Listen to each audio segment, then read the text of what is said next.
What's up? This is the core box of Massive Darkness 2 Hellscape, and I have a prototype of an insert just for the core box.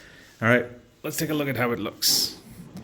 You open it, and then the first thing you see is this cover thing that teaches you how to pack, right? I'm going to set that aside for now. And then there's the rule book. I'm going to set that aside as well.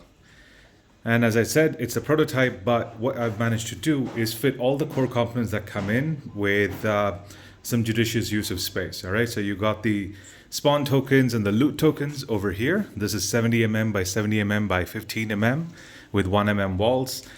These are the base rings and the pegs that we use in the level boards. These are the treasure chest. I experimented with a compartmentalized thing. I do like the single ones better. These are some prints that I had from my Vantage box for the rogue tokens. This is for the high level health tokens, and this is the single health tokens. This is a mixture of objective markers, the darkness tracker, and the various portals that we need to use. I've also got in this natural indentation that was occurring over here, I got the 3, 4, 5, 6 different character cards. And beyond that, in this 20 mm tall thing, I got the cards for the Paladin and the Ranger. I've just got them like in opposite sides so that's easy to separate. My key design philosophy in this was that make everything like fit inside the box. Maybe the next iteration I'll look at making it easy to play as well. This is the stuff for the Rogue, their cards. These are all the mana tokens as well. And this is all the roaming monster cards that come in. And these are the various boards that come in, right? So this is for the Shaman, this is for the Berserker, this is for the Paladin. I'm going to set that aside. And then we can lift off this top plastic thingy over here. And then we have the basic mooks that come in. I'm going to set that aside over there. And then we have the angels and demons that pop up, so I'm going to set that onto the side as well. Obviously, as you can see, we still need to retain the plastic scaffolding that came with it. All right, and then of course this is where we have the other big minis. I'm going to set that aside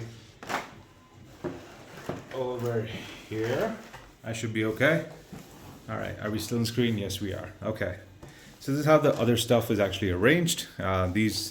This is the Rogue's Thieves' Tools bag. This is the treasure bag. Set that off to the side. This contains the Paladin tokens, the Poison tokens, and some of the Shaman tokens as well. And then there are some Time tokens in this as well. That's a 1 mm box, same as this. This contains the Fire and Ice or Frost tokens. Then I'm going to take out the boards. Now, as you can see, there is a small space over here, which I'm thinking I can use to set aside some of the smaller tokens perhaps, or maybe, some of those things. These are the level boards. I've kept the level trackers inserted itself to minimize space wastage. This is the Wizard's rondel. This is the darkness tracker. The 2 gateway thingies, tiles. And Michael and the Reaper. By the way, I love this mini. Okay, just gorgeous. All right, then comes down to what all we actually have in the base layer, right? So what I've actually done is I've taken the original plastic inserts that came with the box and salvaged that space to make stuff happen, right?